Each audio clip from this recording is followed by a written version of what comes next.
I'd say this is not a bad view to wake up to.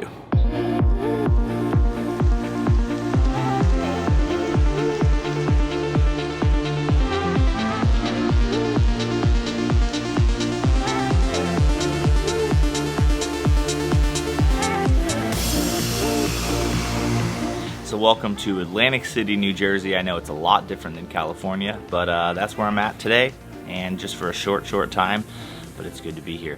Morning, Tom. Morning, Atlantic City. How are we doing today? Thank you. Thanks, chauffeur.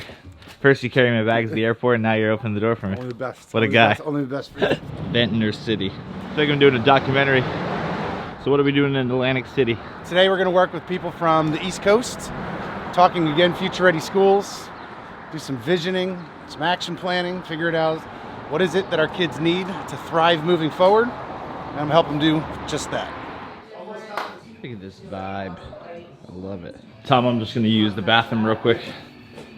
They do not mess around. Also, not the bathroom. This is quite the nice place here. Nice little view behind me. It's like a really quiet time of year here because obviously it's still like 40 degrees and it looks warm. Don't be deceived, it still is pretty cold, but the sun is shining, so I'm really not complaining whatsoever. But quiet time of year here because obviously most people that live in this area are not around at all yet. And most people don't come to around May or so. So this entire little development area here with all these condos basically has nobody here. So there's just a whole lot of docks with no boats, but soon enough. So as you've seen recently, obviously I'm traveling quite a bit, and a few of you had asked like, how does my wife feel about this, and how do you deal with kind of the travel and trying to find like work-life balance and family and all that kind of stuff. And the honest truth is it's part of the job. And she knows that obviously as I'm growing a business and as I'm continuing to get clients that are not necessarily in our area, that there are just times that I just have to get away for a little bit and work. I've been working really hard over the last 6 to 12 months to build my team back home and to continue to build my company so that I don't necessarily have to even be the person that does everything forever. It's obviously my goal that I can spend more and more time with my family and relax a little bit. And as my kids get a little bit older and they become 5 years old and 10 years old and ages that obviously they do a lot of activities and things that they are a part of and sports and all these things, I want to be able to be around them as much as possible during that time. So obviously I'm trying to do all I can of building a team, building a company that sustains itself so that I don't always have to be around nonstop. I'm obviously a hands-on owner. I love working. I love filming. I like editing. I like being around people, no doubt about that. But it doesn't mean that I'm going to have to do that every single day of the entire year and work as much as I actually have to right now. As an entrepreneur, there's not a 40-hour week. There's like a just nonstop work. But you have to balance that. Everyone's work-life balance is going to be different. I feel that I do a very good job communicating with my wife and helping her to make sure that she's honest with me about am I working too much? Am I not working? Well, she doesn't ever say that I'm not working enough. It's all just about good communication to me. I've done a video all about this before, but that's the key for me, is to constantly have constant communication with my wife to be able to say like, how am I doing? Am I doing okay? Am I giving you guys enough quality time? And then just trying to internally always process that and give her the opportunity to speak honestly to me. And then I just continue to work on being better when I am with them. I think at the end of the day, it comes down to just what you're looking to do in life and what goals you have. I think far too often everyone has really, really big goals, but they're not necessarily willing to put in the work to actually make it happen. And those things don't really go hand in hand. So I'm trying my best to build a very successful business because it's something I really enjoy doing.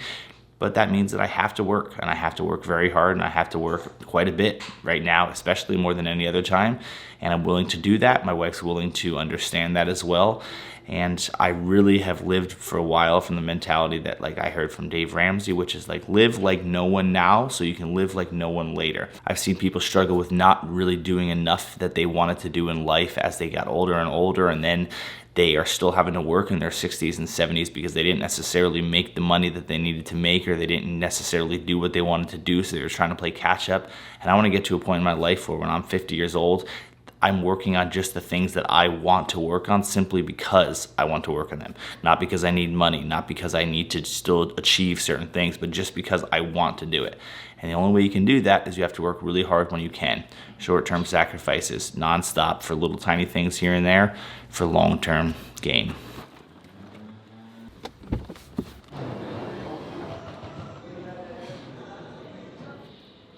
Well, Tom, as a speaker, someone who works with people a lot, why do you think it's so important to have them engaged and doing things more than you speaking to them? So for me, it comes down to practicing what we preach. You know, if we're going to talk about making learning personal for kids, for me to model the opposite of that would be hypocritical. So when I'm engaging an audience, I want to get them involved. I want to get them up and moving. I want them having conversations because that's what I would want them to do in the classroom. So whether it's superintendents, whether it's teachers, nobody wants to just sit on their bottoms all day long. When the bum is numb, the mind's not working so well. So we want to get them engaged. We want them moving around. We want to practice what we preach because ultimately in the classroom, that's what we want for them. Whether it's a principal running a faculty meeting, whether it's a superintendent engaged in a full day in service, or whether it's a teacher with kids in a classroom, people need to be engaged. Those social interactions are key because it's really the foundation of learning. Do you feel like that's a big problem with a lot of teachers in general, of too much lecture and not enough getting people involved? Yeah, the good thing that we're seeing through Future Ready Schools and through other work is teachers shifting that instructional practice. I know when so many of us went to school, we can all picture sitting there in a desk in a hard chair, sitting and listening and consuming, and that consumption-based methodology to turn it around and try and regurgitate information. Today in the best classrooms, kids are highly engaged where they're creating and they're designing, and it's no longer just the consumption piece to it, it's turning around, and those higher level skills of creation and design is really where we want to be. So when we're working with people from a professional learning end, the opportunity to model that's important. So in our work, you'll see teams creating and designing their vision moving forward instead of just consuming. So there are times where you want to hear a speaker share great stories or share their failures or have time for reflection, and that's certainly important.